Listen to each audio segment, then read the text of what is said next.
Hello friends, कैसे हैं आप सब। आशा करते हैं आप सब अच्छे होंगे। अपने Allahabad high court group C group D व स्टेनो की जो परीक्षा होने वाली है उसके लिए जीएस के प्रतिदिन हम आपको 15 से लेकर 25 क्वेश्चन आपको लेके आते हैं जो परीक्षा की दृष्टि से बहुत ही महत्वपूर्ण प्रश्न होते हैं। आज का पहला प्रश्न है, कन्नौज की लड़ाई कब लड़ी गई थी। कन्नौज की लड़ाई की अगर बात करें तो इसी से रिलेटेड एक पॉइंट है कि आप वैसे तो आप याद रखिए कन्नौज की लड़ाई 1540 में लड़ी गई थी और कन्नौज की लड़ाई 1540 में लड़ी गई थी। इसे याद करने का तरीका आप देखिए, वो शेर शाह को देखकर हुमायूं चौंक गया था। क्या हो गया था? चौंक गया था। चाह से आप याद रखिए चौसा का युद्ध जो 1539 में होता है, और का से याद रखिए आपकी कन्नौज की लड़ाई जो 1540 में होती है।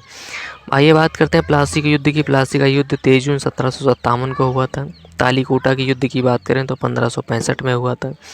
बक्सर के युद्ध की बात करें तो 1764 में हुआ था। 22 अक्टूबर 1764 बक्सर में हुआ था। ये वही युद्ध है चौसा का युद्ध 1539 में, ये शेरशाह सूरी और हुमायूं के बीच हुआ था। आज का दूसरा जो प्रश्न है वो, चाचनामा में कौन सी विजय के इतिहास का रिकॉर्ड है। तो ये किसकी विजय का रिकॉर्ड है? ये अरब का है।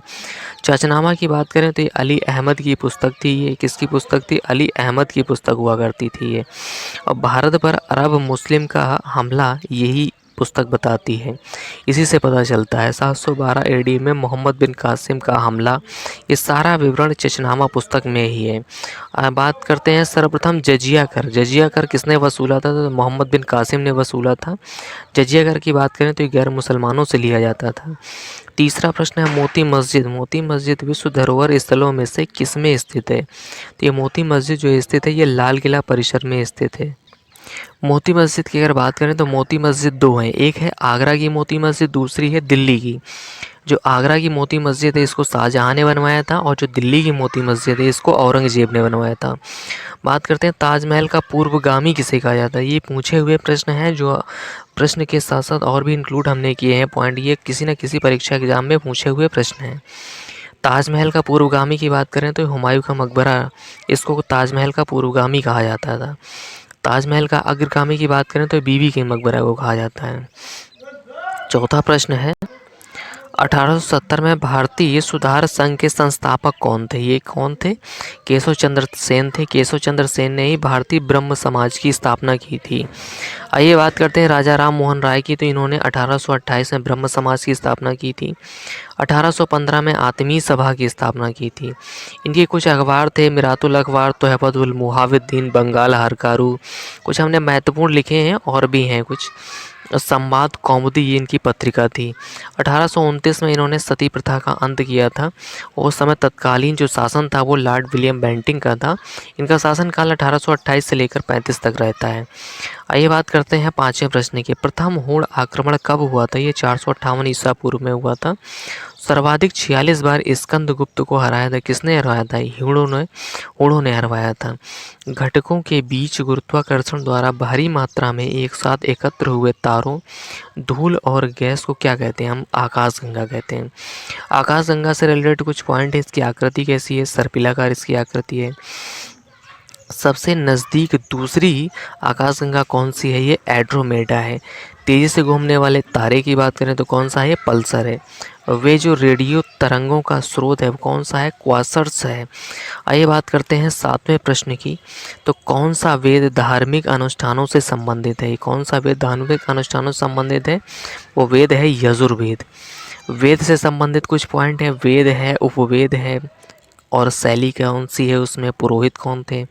ऋग्वेद की बात करते हैं तो ऋग्वेद जो वेद है इसका ऋग्वेद का जो उपवेद है वो आयुर्वेद है। इसकी शैली कौन सी थी? गद्य इसकी शैली। पुरोहित होत्र हुआ करते थे। सामवेद की बात करें तो इसकी उपवेद है कौन था? गंधर्व वेद है। इसकी शैली थी पद्य शैली थी। पुरोहित कौन थे? उद्गात इसके पुरोहित थे। यजुर्वेद की बात करें तो इसका उपवेद है धनुर्वेद। इसकी शैली गद्य और पद्य है। पुरोहित कौन से? आधुर्य इसके पुरोहित थे। अथर्ववेद की बात करें तो इसका उपवेद कौन था? शिल्प वेद इसका उपवेद है। इसकी शैली नहीं है और इसके पुरोहित ब्रह्मा हुआ करते थे। अथर्ववेद की बात करें तो यह वेद त्रयी में शामिल नहीं है। त्रयी में कौन कौन से वेद शामिल है? ऋग्वेद, सामवेद, यजुर्वेद। आइए आठवें प्रश्न की बात करते हैं। 8वां प्रश्न है, संवेग के परिवर्तन की दर को क्या कहलाती है? ये बल कहलाती है। क्या कहलाती है? बल कहलाती है। 9वां प्रश्न है, कोशिका के किस हिस्से में प्रोटीन बनाया जाता है? तो ये राइबोसोम में बनाया जाता है। और लाइसोसोम के हम क्या कहते हैं? आत्महत्या की थैली कहा जाता है। गोल्जी एवेरेट्स को क्या कहते हैं? हम ट्रैफिक पुलिस ऑफ सेल कहते हैं।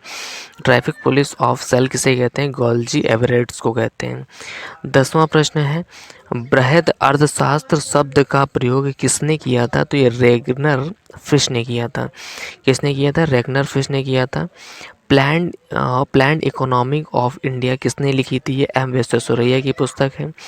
द वेल्थ ऑफ नेशन किसकी है? एडम स्मिथ की है। इसे अर्थशास्त्र का जनक कहा जाता था। डियर फ्रेंड्स, आपको क्लास कैसी लगी? आप कमेंट करके बताइए। ऐसे ही आपके लिए कम से कम 10 से लेकर 25 प्रश्न के बीच आपको डेली हम जीएस के महत्वपूर्ण प्रश्न लाएंगे, जो 2024 में किसी न किसी परीक्षा एग्जाम में पूछे हुए प्रश्न हैं। अगर वीडियो अच्छी लगी हो तो चैनल को सब्सक्राइब करें और बेल आइकन को प्रेस करें। Thank you.